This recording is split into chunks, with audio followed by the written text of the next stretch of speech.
নিচের ভিডিওটা দেখুন, দেখে আফসোস হচ্ছে তো।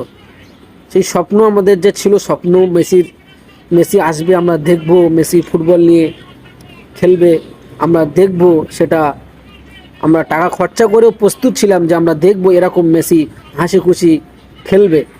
সেই স্বপ্নটা আমাদের স্বপ্নই থেকে গেল। আফসোস হচ্ছে তো, এটা তো হওয়ারই কথা। কারণ আমরা যে রাজ্যে বসবাস করি, এই রাজ্যটা হচ্ছে প্রশাসন এবং যারা পলিটিক্যাল লিডার তাদের জন্য, আমাদের সাধারণ মানুষের জন্য এই রাজ্যটা নয়।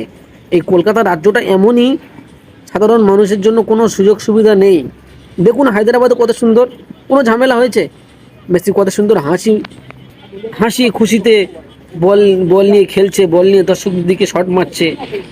এরকম মেসিকে আমরা দেখতে চেয়েছিলাম কলকাতার যুব ভারতী ফুটবল স্টেডিয়ামে, কিন্তু আমরা দেখতে পেলাম না, কিছু পলিটিক্যাল লিডারদের জন্য, কিছু চামচাদের জন্য। দেখুন মুখ্যমন্ত্রীর সাথে ফুটবল খেলছে, বাচ্চাদের সাথে ফুটবল খেলছে মেসি। মেসি বল নিয়ে দর্শকদের দিকে শট মেরে দিচ্ছে, কত আনন্দের মুহূর্ত হায়দ্রাবাদের দর্শকরা উপভোগ করছে। এরকম আমরা কলকাতার জনগণ, কলকাতা ফুটবল প্রেমীরা এরকম চেয়েছিলাম, কিন্তু এটা হয়নি, হতে দেয়নি কলকাতার কিছু পলিটিক্যাল নেতারা।